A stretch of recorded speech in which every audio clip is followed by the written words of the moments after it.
Afternoon, viewers. Welcome to the program Knowledge Center. My name is Ford Johnson, a creative writer and a content writer. Today, I'll be talking about a topic which I titled, If You See These Three Things in a Woman, Marry Her. I discovered that finding a woman to marry is a crucial factor in everyone's life. Whoever you are you a politician, are you a doctor, a student, artisans, whoever you are, you deserve the opportunity to marry the best. But I discovered that there are a lot of challenges in marriages, in relationships.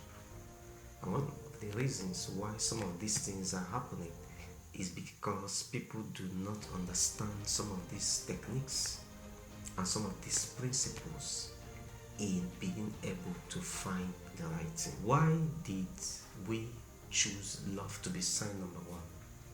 It is said that love is God. I'm going to share a Chinese story with you. In this story, there was a Chinese young man who was an orphanage, a street boy.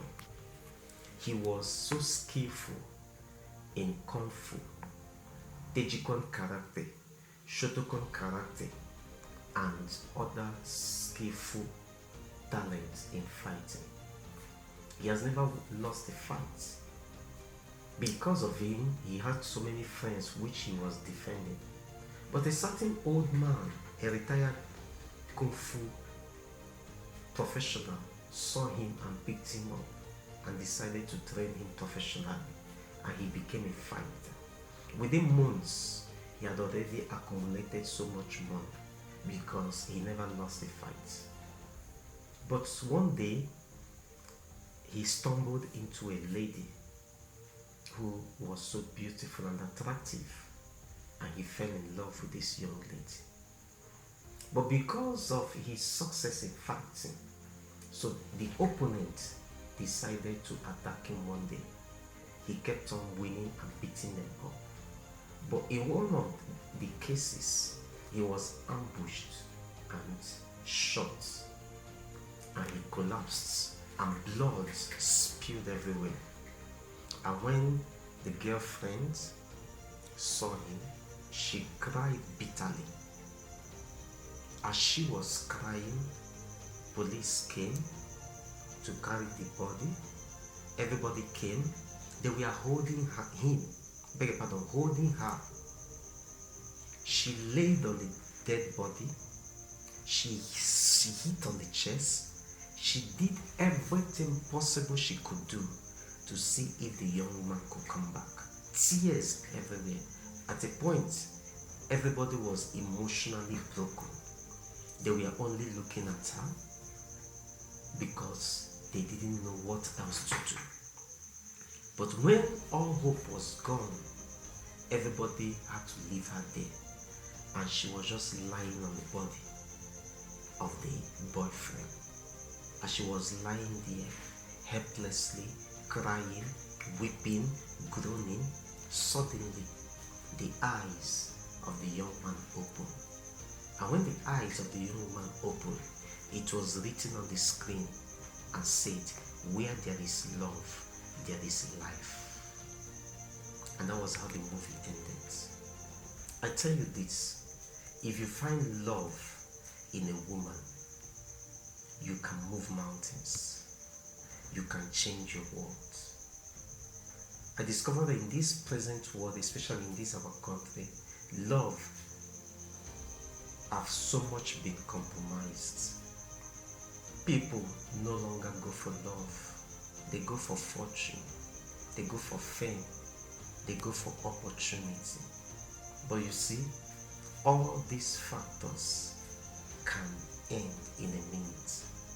But if you find love in a woman, I put it to you that every other thing can fall in place. So I advise people, when you are looking for a woman to marry, a woman to end your life with, I tell you this, look for love. And not just look for love, make sure the love is vice versa. If you love the man, ask yourself, does this man love me? If the man does and you do, then begin to look for other things if they are there. If you can find love, believe me, you have found God in that relationship. I can prove it to you with scriptures, but I wouldn't want to go there. For those of us who want scriptures or who would want me to begin to quote scriptures, remember it is said that love is God, or God is love. If you want to find somebody to marry, these are some of the factors, or this is one of the factors you should consider. How clean is the person spiritually? Beauty should not just be your number one focus. Beauty is good. Looking for a beautiful woman, a handsome man is not bad, it's a very wonderful thing. But how clean is the person spiritual? Being spiritually clean in this context simply means to have a clean family tree or foundation. On the other way around, having an attractive personality always have a way of connecting to a clean foundation. It also sharpens your spiritual senses in order to discern the right person. But when this is not in place, of course, the opposite remains the case. How do you know somebody who is spiritually clean? First of all, you yourself must be spiritually clean to be able to discern that. Why? Because likes attract likes.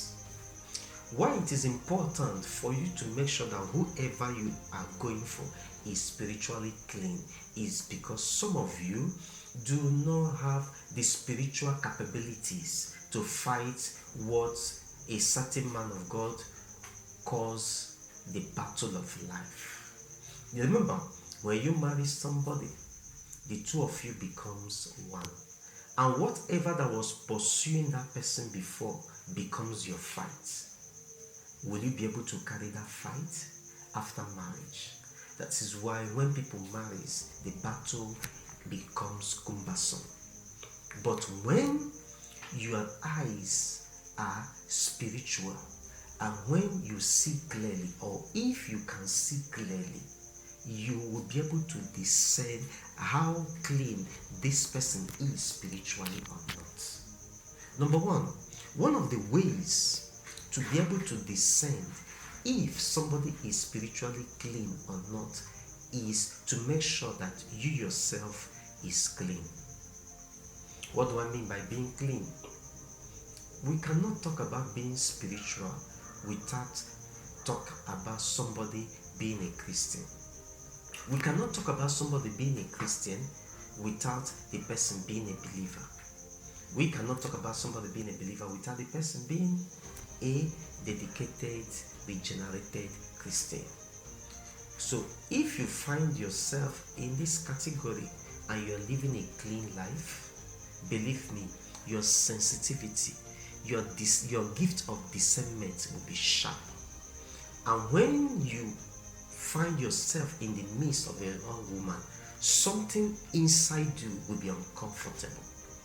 That thing that makes you uncomfortable when you are with that lady, when you are with that man, is actually the gift of discernment giving you signals that there is something wrong about this lady, there is something wrong about this man. If you can be able to dig further, you will be able to understand the reason why that signal was coming to you. I encourage you to also do this in every other things you do. It will be able to help you to be able not to make certain mistakes some persons have made in life. It helps you to understand the future of the woman. It helps you to understand the kind of family he or she is coming from. Will you be able to cope? Will you be able to do the battle? Will you be able to fight? Will you be able to do this or will you be able to do that? These factors are important. Number two, watch the negative traits. Watch the negative characters that the person exhibits. One thing that people don't know is this: spirits or familiar spirits manifest through people's character. Any character, negative character, you see that is domiciled in somebody's life reveals to you the kind of spiritual influence that that person is having. For instance, if somebody is full of wrath and anger, that simply means that the spirit behind such a person has something to do with chimpanzee. You may tell me, how come about that? Yes. Remember, in every satanic oppression or every satanic personality, they have what is called second personality.